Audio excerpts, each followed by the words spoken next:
Hi friends, welcome to Sikdar's academy. Sikdar's একাডেমিতে সবাইকে স্বাগত। আমরা এই ভিডিওতে একটি গুরুত্বপূর্ণ বিষয় নিয়ে আলোচনা করব।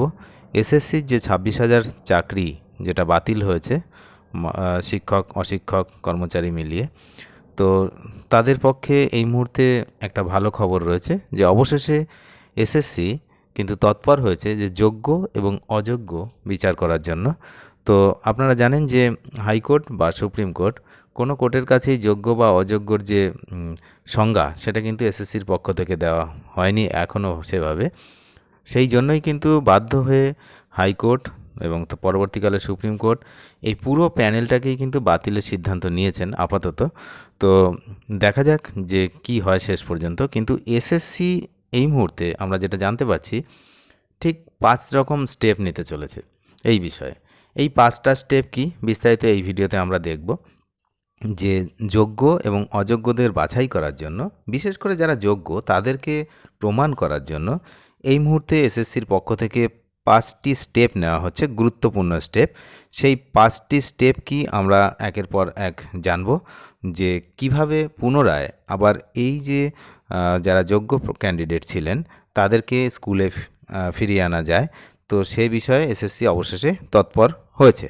তবে আপনারা জানেন যে লাস্ট যেদিন শুনানি ছিল, অর্থাৎ গত সোমবার সুপ্রিম কোর্টে, সেদিন কিন্তু এসএসসির পক্ষ থেকে 4-5 জন উকিল দাঁড় করানো হয়েছিল সুপ্রিম কোর্টে, এবং তাদের যে বক্তব্য, যেটা পরিষ্কার বক্তব্য যেটা ছিল, সেখানে কিন্তু মেন বক্তব্য ছিল যে ক্যাবিনেট মিনিস্টারদের বাঁচানো, অর্থাৎ যে সুপার নিউমেরিক পোস্ট সেটা কোনো সংবিধানে নেই, কিভাবে তৈরি করা হলো এবং কারা তৈরি করেছিলেন।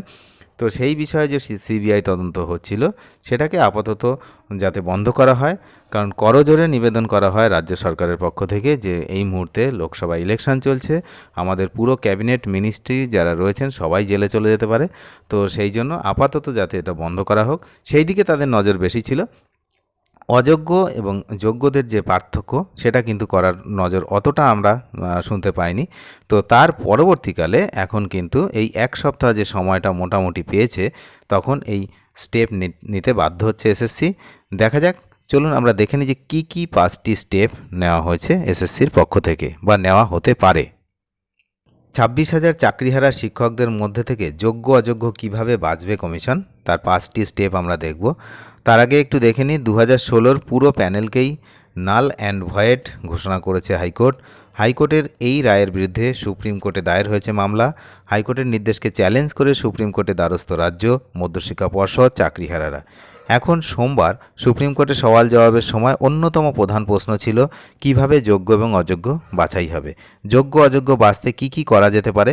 কমিশন সূত্রে যেটা জানা যাচ্ছে, বাতিল প্যানেল থেকে যোগ্য অযোগ্য বাছতে মোট 5টি পন্থার কথা ভাবা হয়েছে। নাম্বার 1, ওএমআর সিটের যে স্ক্যান কপি আছে সেগুলোকে পুনর্মূল্যায়ন করতে হবে।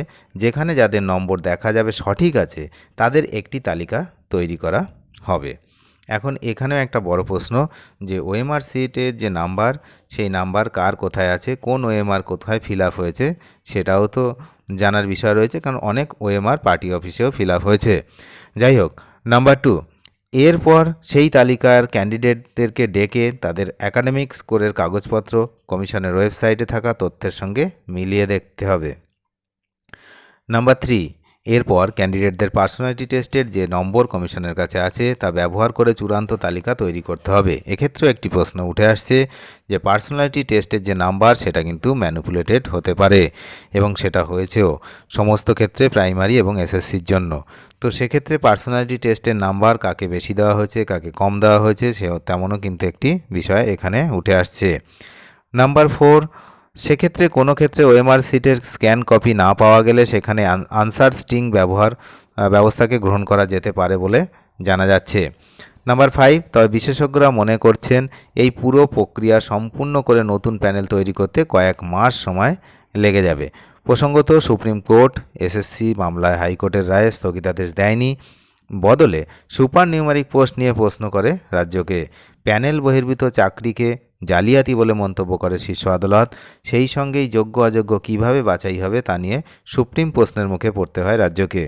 প্রধান বিচারপতি ডিওয়াই চন্দ্রচূড় বিস্ময় প্রকাশ করে বলেন, ওএমআর নষ্ট করা হয়েছে, প্যানেলের বাইরে থাকা প্রার্থী চাকরি পেয়েছেন, এ তো মস্ত বড় দুর্নীতি। তিনি প্রশ্ন করেন, কেন সুপারনিউমারি পোস্ট তৈরি করা হলো? প্রধান বিচারপতি জানতে চান। ওএমআর যেখানে নষ্ট করা হয়েছে সেখানে যোগ্য অযোগ্যদের চিহ্নিত করা হবে কিভাবে? 6ই মে, আগামী 6ই মে ফের শুনানি রয়েছে। আমরা তো সেদিকে সবাই নজর রাখছি, আপনারা নজর রাখুন। তবে যারা যোগ্য প্রার্থী তাদের যদি সেইভাবে সমস্ত কিছু দিতে পারে তাহলে কিন্তু তাদের চাকরি থেকে যাবে, তাদের চাকরি নিয়ে সমস্যা হবে না যতদূর আমরা মনে করছি। কিন্তু অযোগ্য যারা ওই প্যানেলের যে এক্সপায়ারি ডেট পেরিয়ে যাওয়ার পরে যারা চাকরি পেয়েছেন তাদের চাকরি কিন্তু কোনোভাবেই থাকবে না। এবং যারা সাদা কাঁথা বা এই ধরনের কিছু জমা দিয়ে যারা চাকরি পেয়েছে টাকা পয়সা দিয়ে, তাদেরকে যদি খুঁজে বার করা যায় বা তাদের চাকরি সম্ভবত আর ফিরে তারা পাবে না। অনেক ধন্যবাদ শেষ পর্যন্ত দেখার জন্য। চ্যানেলে নতুন হলে অবশ্যই চ্যানেলটিকে সাবস্ক্রাইব করবেন এবং সঙ্গে থাকবেন। ধন্যবাদ।